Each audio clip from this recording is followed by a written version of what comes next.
దేశ విదేశాలలో జరిగే తాజా వార్తలు విశేషాలను లోతుగా విశ్లేషించే ఇన్డెప్త్ కార్యక్రమానికి స్వాగతం. ప్రపంచంలోనే అత్యంత శక్తివంతమైన దేశం అమెరికా. ఆ దేశాధినేతపై దాడి జరగడం అంటే అది కేవలం ఒక వ్యక్తిపై దాడి మాత్రమే కాదు, ఆ దేశ ప్రజాస్వామ్య వ్యవస్థపైనే జరిగిన దాడిగా భావిస్తారు. తాజాగా వైట్ హౌస్ ప్రెస్ డిన్నర్ సమయంలో జరిగింది.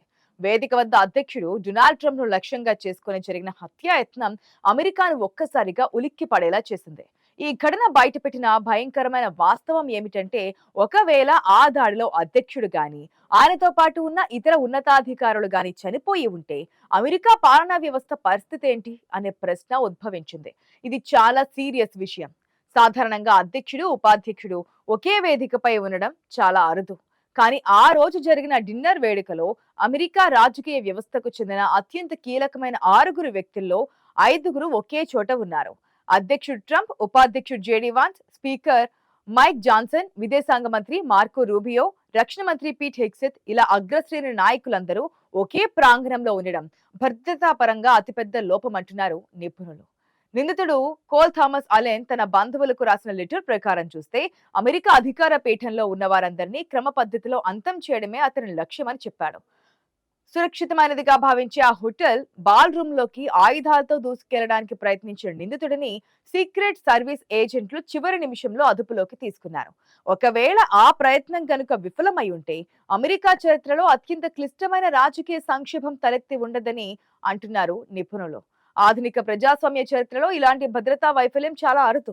ఒకే చోట ఇంతమంది నాయకులు ఉండడం వల్ల దేశ పాలనా యంత్రాంగం మొత్తం ప్రమాదంలో పడే అవకాశం ఉందని నిపుణులు హెచ్చరిస్తున్నారు. దేశాధినేత భద్రతపై జరుగుతున్న ఈ చర్చ ఇప్పుడు అమెరికా రాజకీయ వర్గాల్లో తీవ్ర కలకలం రేపుతోంది.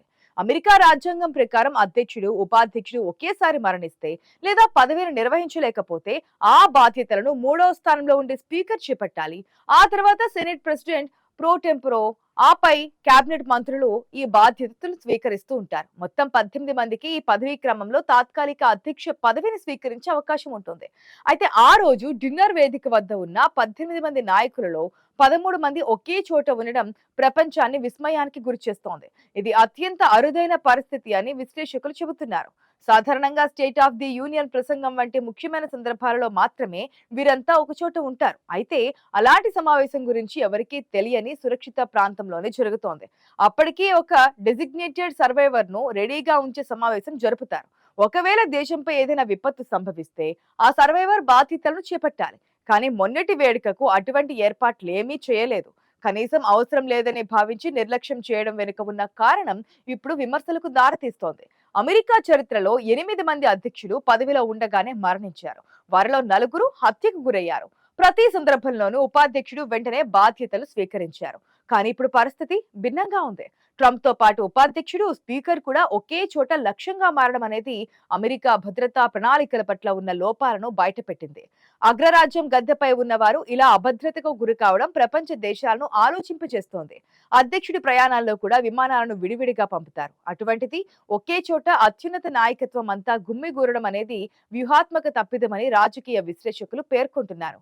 ఈ ఘటన తర్వాత అమెరికా తన భద్రతా ప్రోటోకాల్ ను పూర్తిగా సమీక్షించుకోవాల్సిన అవసరం ఏర్పడింది. అమెరికా ప్రభుత్వం డెసిగ్నేటెడ్ సర్వైవర్ పద్ధతిని కోల్డ్ వార్ కాలం నుంచి అనుసరిస్తూ వస్తోంది. సోవియట్ యూనియన్ అణుదాడి చేస్తే దేశ నాయకత్వం మొత్తం తుడిచిపెట్టుకుపోతుందనే భయంతో అప్పట్లో ఈ విధానాన్ని ప్లాన్ చేసి మరీ తీసుకొచ్చారు. కానీ ఇప్పుడు ఆ భయం అణుదాడుల వరకు పరిమితం కాలేదు. అంతర్గత ఉగ్రవాదం, హత్యాయత్నాల రూపంలోనూ దేశ భద్రతకు ముప్పు పొంచి ఉందని తాజా ఘటన నిరూపించింది.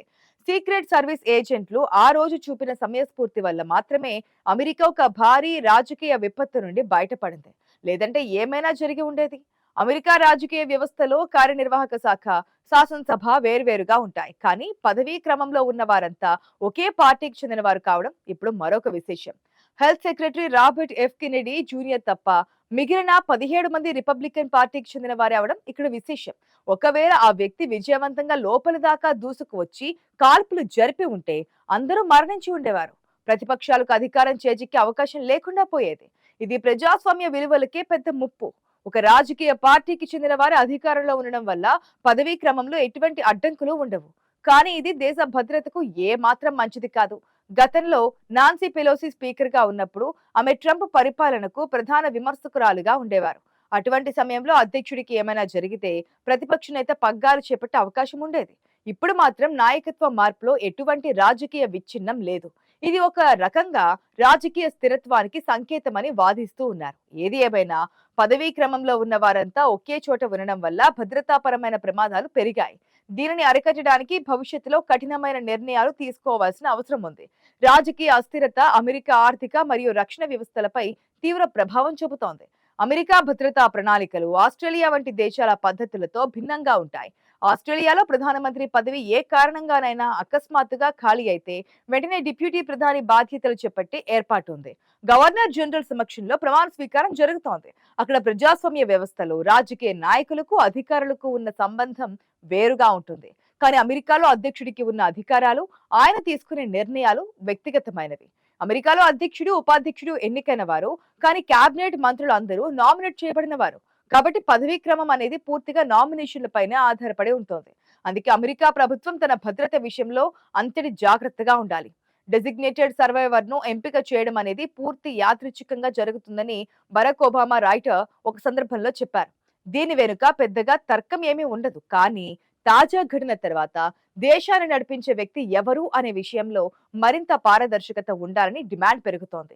ఒకవేళ అధ్యక్షుడు మరణిస్తే దేశం ఎలా నడవాలో ఇప్పుడున్న చట్టాలు సరిపోతాయా అనేది ఆలోచించాల్సి ఉంది. 8 మంది అభ్యర్థులు పదవిలో ఉండగానే మరణించినా ఎప్పుడూ దేశం అరాచకంలో పడలేదు. ప్రతిసారి ఉపాధ్యక్షులు వెంటనే బాధ్యతలు తీసుకొని పాలనను సాగించారు. కానీ ఆధునిక యుద్ధ తంత్రాలు, అంతర్గత కుట్రలు మారుతున్నాయి. ట్రంప్ హత్యాయత్నం కేవలం ఒక వార్త మాత్రమే కాదు, అది ప్రపంచానికి ఒక హెచ్చరిక. ప్రజాస్వామ్యం ఎంత బలహీనంగా ఉన్నా ఒక్క క్షణంలో వ్యవస్థ కుప్పకూలుతోంది. దేశాన్ని కాపాడాల్సిన వ్యవస్థలే అభద్రతకు గురైతే ఇక ప్రజల భద్రత పరిస్థితి ఏంటి అనే ప్రశ్నలు వస్తున్నాయి. ఇప్పుడు జరుగుతున్న సమీక్షలు కేవలం ట్రంప్ భద్రత గురించి మాత్రమే కాదు, అమెరికా ప్రజాస్వామ్య మనుగడ గురించి కూడా అని అంటున్నారు విశ్లేషకులు.